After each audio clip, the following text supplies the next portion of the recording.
How's it going, my peeps? Time for another Raw results / highlights video and review. So, for tonight's show, it started off with CM Punk coming out after they showed some promos or, a video package of what happened, a resume of what happened last week. CM Punk comes out, talks for a bit, talks about Mick Foley, John Cena, says Mick Foley, last week, the reason why he attacked Mick Foley was because Mick Foley looked at him in the wrong way and said something under his breath. And he also says that he's not going to be defending the title against John Cena at Hell in a Cell.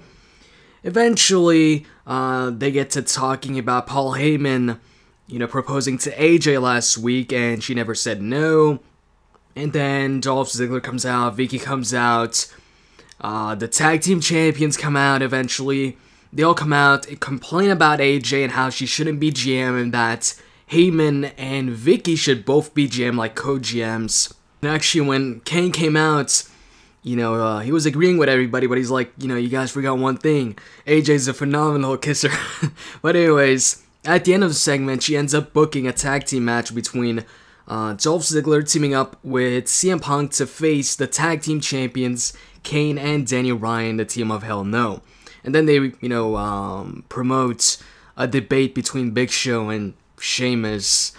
And then we have Cara and Rey Mysterio teaming up to face Primo and Epico, part of the tag team tournament they're having to determine the number one contenders for the tag team championships. And Rey Mysterio and Sin Cara were actually wearing unique attires, like it was half Rey Mysterio style and half Sin Cara style. And the tag team match was actually pretty damn good. Rey Mysterio and Sin Cara end up winning the match after Rey Mysterio hits a 619, a double 619 on Primo and Epico, and then hits a top rope body splash for the 1-2-3 to advance in the tournament finals. And the primetime players were staring down the team of Rey Mysterio and Sin Cara on the stage. And then we had Brodus Clay versus Antonio Cesaro, non-title match. And this was a complete squash match. I mean, Brodus got some offense in the beginning, like 2 moves maybe, but then right after, Antonio Cesaro hit like a springboard uppercut, and then actually hit his finisher. He managed to lift up Brodus Clay for the Neutralizer and got the victory in the matchup in a pretty quick fashion. The match lasted around, 1 minute? Something like that. And then we see Caitlyn backstage, and AJ comes up to her with her new coach who's supposed to take care of her anger management. And she goes on about how she's sorry about what she did to Caitlyn and stuff like that. And it looks sincere, but then she starts laughing and says she's not sorry at all, and then skips away. So I don't know if this means AJ's turning heel. I'm not sure. And that's about it for that segment. And then they point out that it's Jim Ross's appreciation night tonight. And then we get The Miz versus Zack Ryder in a non-title match. And it's a pretty quick matchup, decent matchup for the time it got. And The Miz won clean after a skull-crushing finale on Zack Ryder. And then they show Booker T walking backstage and say that the debate between the Big Show and Sheamus is up next, and you can actually ask them some questions via Twitter, and maybe they'll use the questions on air. And then when we get to the debates, they both have like a podium.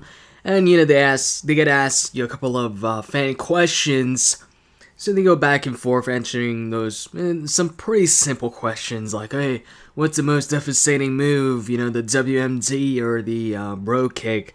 Big Show points out that Sheamus can't lift his leg up that high to kick him in the head, and that Big Show's just gonna knock him out and win the title. They kind of poke fun at Big Show's weight. Big Show himself points out that he's a little overweight. And Sheamus pokes fun that Daniel Bryan beat the Big Show in 45 seconds for the world title, and Sheamus beat Daniel Bryan in 18 seconds. Eventually, Big Show gets mad, and he actually breaks his podium by accident. But anyways, at the end, they both kind of stare down, and it looks like they're going to fight. But as usual, the heel, Big Show just gets out of the ring before doing anything, and the crowd boos to that. And then we had Ryback versus Tensai, so a rematch from SmackDown, and this time though, towards the end of the match, when Ryback was going for his finisher, He failed his finisher 2 times. He just wasn't able to get Tensai up for his finisher properly, so eventually he was just like, oh, you know what, fuck this shit, and he just hit a running clothesline to finish the match, a second running clothesline. He'd already hit a running clothesline during the matchup, but that didn't get the victory, but this second one did. Then we get Rhodes and Sandow backstage, and they make fun of the debate and make fun of Sheamus. And then we get our Divas match of the night. It's Eve versus Beth Phoenix.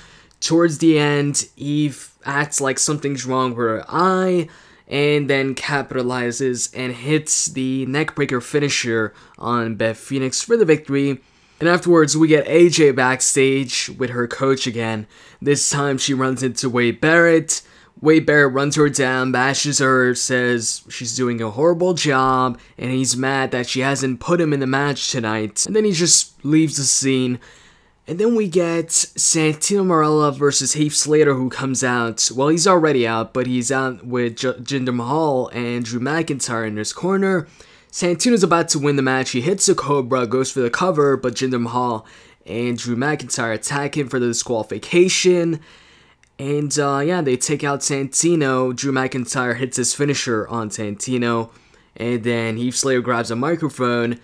Drew McIntyre says he stole the choke. Jinder Mahal says something in his language. And then Heath Slater says he's the one-man band. And then Heath Slater's music hits and they celebrate. And then we had Damien Sandow versus Sheamus one-on-one. And Cody's on commentary. And at some point during the matchup, it seems like Damien Sandow was going to leave once again and get counted out. But then Michael Cole's like, yo, it's Damien Sandow. He asks Cody Rhodes, is Damien Sandow, your partner, going to leave once again? And he tells him to go get him.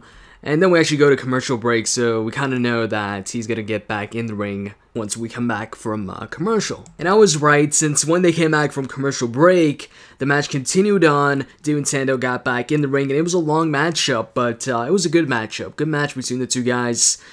And Cody tried to interfere a couple times, unsuccessfully towards the end.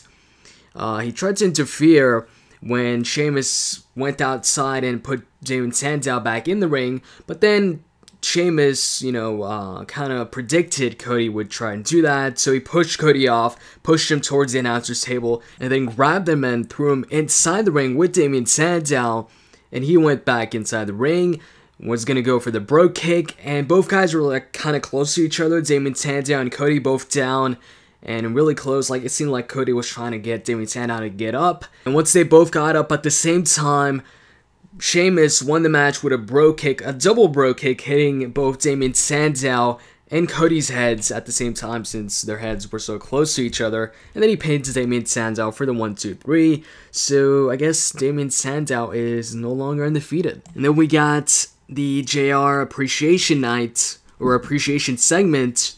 Cole comes out, and, he introduces JR, and he's about to interview him. Man, JR gets on the microphone to talk, but before he says anything, CM Punk comes out, and CM Punk, he praises JR, actually. He says he respects him, and that he's the best announcer, that the people, the universe, respects JR, so he would like JR to tell these people that CM Punk is the best in the world, just like he did with, Jerry the King Lawler, but Jerry the King Lawler didn't say it. JR says he can't say that, and with all due respect or something like that, CM Punk has been embarrassing himself the past couple of weeks, so CM Punk gets mad, says he's disrespecting him, and then he tells Jim Ross he gives him the option to either fight CM Punk right now or leave the ring. So JR goes to leave. He goes to leave to the announcer's table, but CM Punk tells him, no, leave the other way, since you're not going to commentate for the rest of the night, so you do what I tell you to do. So JR goes to leave in that direction then. He gets out of the ring, looks like he's leaving, and then Ryback's music hits, and he comes out, and JR follows him. Ryback motions JR to get in the ring too, where Ryback is and CM Punk is. And Ryback and CM Punk have a stare down, kind of like last week. And it just goes nowhere. CM Punk just leaves afterwards and doesn't do anything. Anyways, then we get a quick match between Del Rio and Kofi Kingston.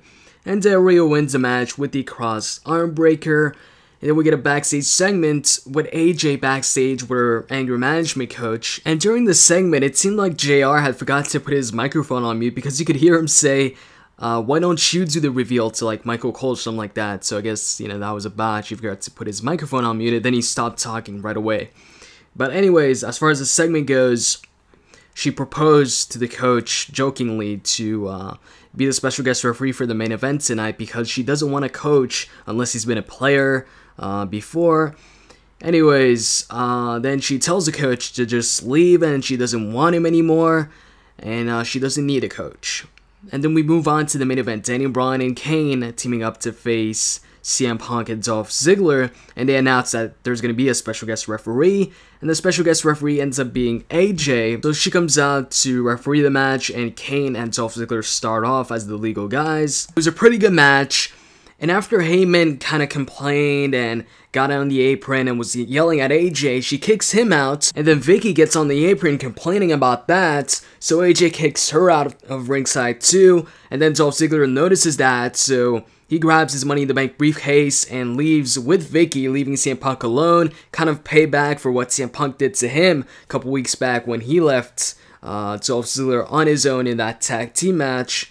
So CM Punk kind of gets distracted with that, so Daniel Bryan hits a running drop kick, and then he kind of rolls next to Kane, so Kane tags himself in, hits a choke slam on CM Punk, and gets the victory for the team, hell no.